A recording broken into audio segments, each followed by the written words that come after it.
Welcome back, fourth graders. Hope you had a great weekend. We received a postcard this weekend from Honey Rose. If you remember, she went to the Southeast region and she flew all the way down to Florida. So she flew over most of the Southeast regions, over Tennessee and Alabama and Georgia, to get all the way down here to Florida and landed here by the Everglades in a city called Miami. And then from Miami, she traveled to the Everglades last week to share a little bit about her adventure. And as she traveled through the Everglades, she had a close encounter with an alligator.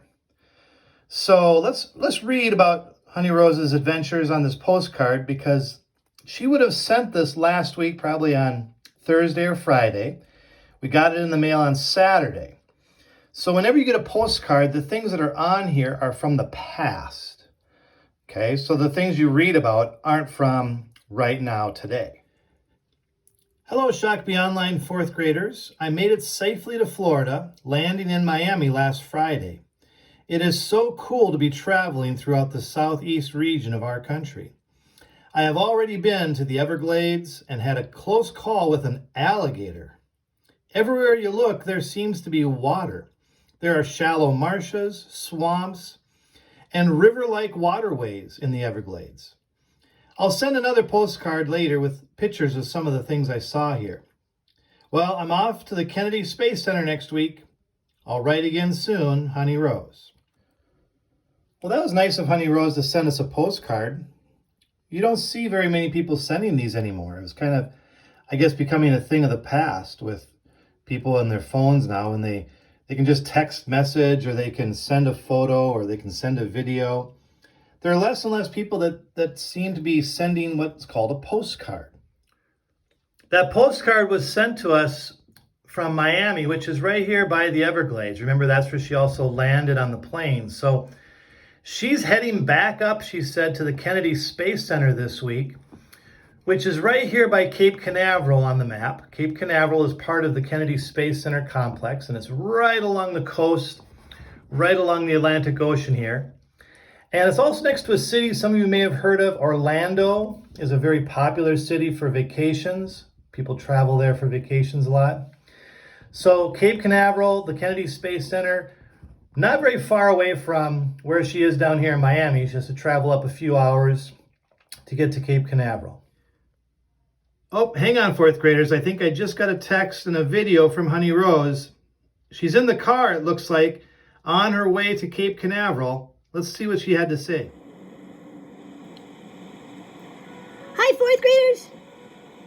Just wanted to give you an update. I'm on the road almost to Cape Canaveral. We're just pulling in. It's super cool. Lots of rocket ships. I can't wait to share it with you. I'll talk to you again later. She sent this picture as well, but I'm sure there's a lot more coming about Kennedy Space Center. While we wait to hear from Honey Rose then from the Kennedy Space Center, let's read on a little bit more about the land of the Southeast. Because as you know, the land of the Southeast includes a lot more than just what we've been talking about with the state of Florida. Remember how low that land was when we did the assignment about elevation?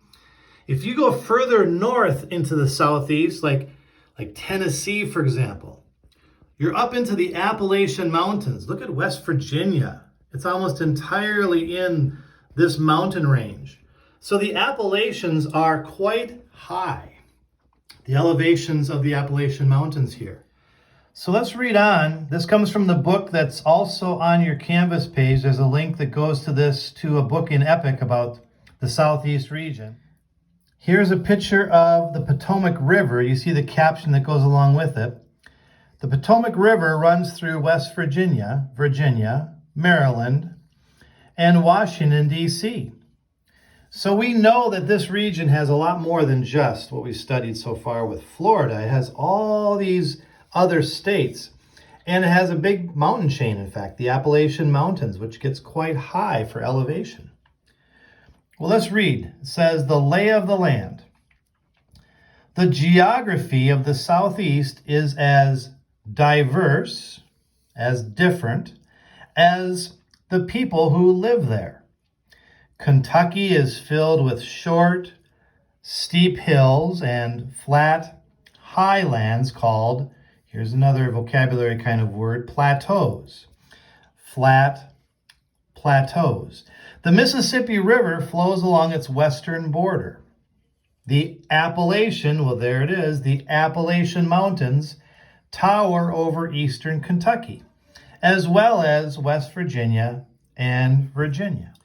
In that book, it continues on saying, farther south, low-lying coastal plains stretch across eastern North Carolina and South Carolina. If you remember on this map, we talked about the Atlantic coastal plain. There's South Carolina, there's North Carolina. So even though it's up in the Appalachians, in the western side of that state, the north and western side, we do go down to coastal plain again, getting down to sea level.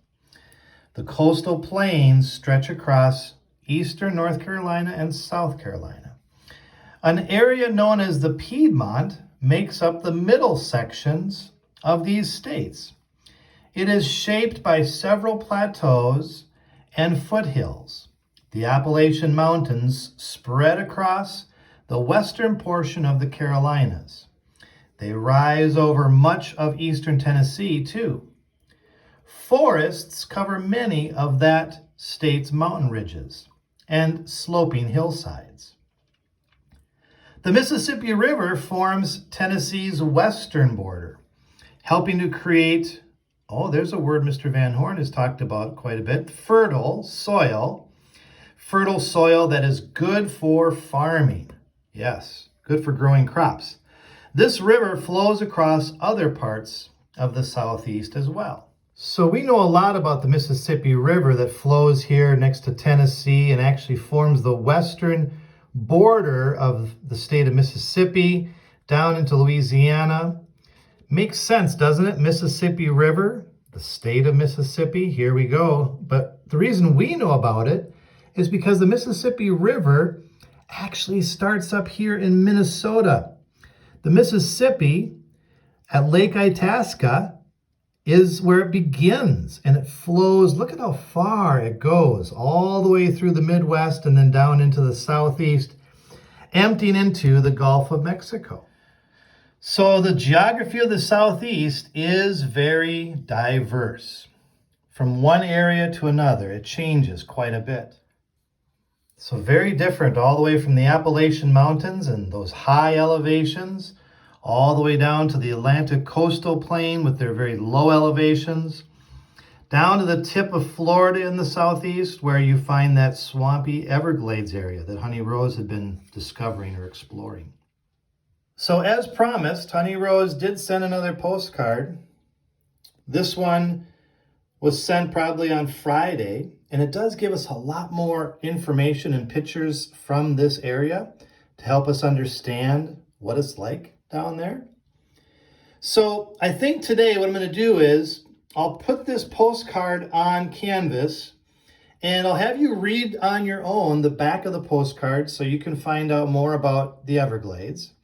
And then there'll be a few questions to go along with that, along with the information that we talked about with the geography of the Southeast. So we'll be receiving more information about the Kennedy Space Center where she's at today. But this postcard that we received is telling us about things that she's already done. Remember, it's kind of weird, I know, but when you get a postcard, that talks about things that have happened in the past. And when you get a text or a message, or in the case of Honey Rose, she sent us a quick video, that's what's happening currently right now. That's what's going on right this minute. So there's kind of this delay. A postcard tells about things that have already happened, where a text or a phone message or a video or a photo, that's about things that are happening right this minute, most likely. In any case, if you go onto Canvas, find the assignment for today and read for yourself the back of the postcard and find out more about the Everglades. All right, we will see you again tomorrow.